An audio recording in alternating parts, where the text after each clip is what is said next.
The Craig Sharon Classic this weekend from RIT's Ritter Arena. 8 teams, 4 games over 1 day. Dylan O'Hare picking corners as the Pittsburgh Panthers beat the Grease Thunder 5-2. Victor and Gates Chilai also skating at RIT. Spartans held a 2-1 lead going into the third. Kevin O'Brien sweet sauce to Patrick Manning.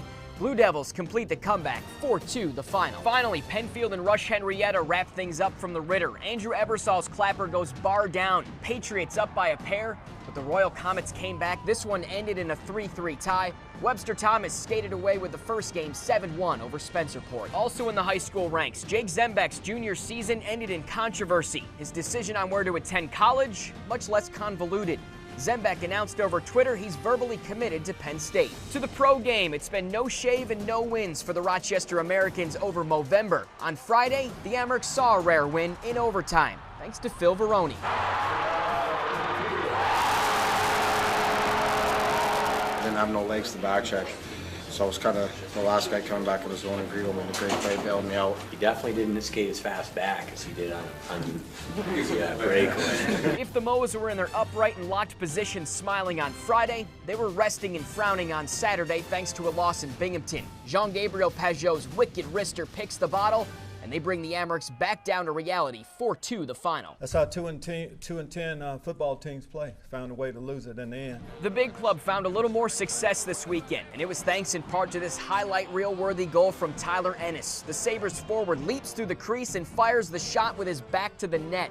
Sabres caught a bounce and beat the Canadiens 2-1 on Friday. Winning breeds confidence.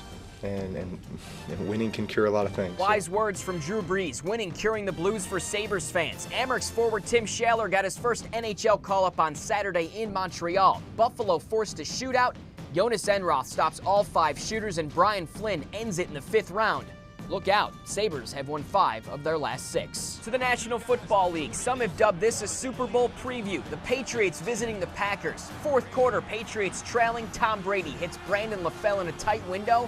Pats are within 2. End of the 4th. Brady and company on the move again, but it's an M&M's sandwich. Mike Daniels and Mike Neal seal it for the Pack. Green Bay takes it 26-21. Really proud of the way our guys hung in there, fought right to the end. We just couldn't quite make enough plays. And it was a tale of 2 halves at the Ralph today. Bills were shut out in the first, but in the second, the defense bounced back to form, and Jerry Hughes helped change the momentum. Hughes records his first career touchdown as the Bills improve to 7-5. So how about the Bills' playoff picture? I don't know where we are at with that. Leave it to the mathematicians. 31st Olympiad welcome back the sport of wrestling. Watching intently from their home in Penfield, Scott Kropman and his 7 children. Wrestling isn't just a sport for this family, it means more. Wrestling is a way of life. You gotta keep wrestling. A lot of time, buddy, a lot of time. Go for it, buddy, there you go. He's gonna get better every match. For him, losing is gonna make him better. Losing is one thing the Kropmans can't do. We don't like to lose at all. This family fights for more than just a win. I like to wrestle for him because it makes me feel good. Because every match and every day are not guaranteed. There's been times where literally I couldn't even take a full breath because the pain was so bad. Penfield's Scott Kropman treasures each day. I'd like to say lucky, but I've been blessed. Hard to believe for a man fighting stage 4 cancer. I'm battling neuroendocrine or carcinoid cancer, stage 4, so it's in every bone from my hips to my jaw. And he has been for the past 4 years. Kropman says he only feels pain when the cancer becomes active. I try to live my life just like I did before the cancer. Life before his battle involved a battle. Wrestling is basically my whole life. Without wrestling, I don't know if I'd be the same person. It's kind of in my blood. It's really what I've been doing for my whole life. Wrestling, I think, psychologically is probably the toughest sport there is. At face value, wrestling is a one-on-one contest, and oftentimes fighting cancer can seem similar.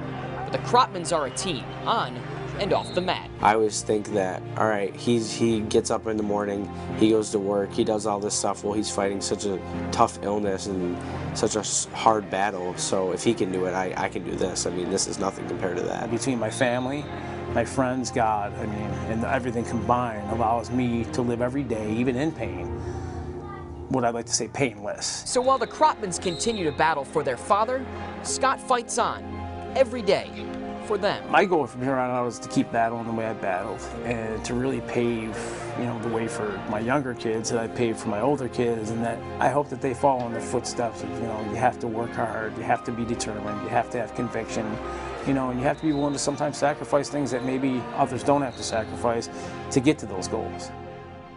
An amazing story, an amazing family. Scott says while the pain has returned this summer, he takes one day at a time, and I'm happy to report that he has enjoyed these Olympic Games pain-free with his family. Amanda?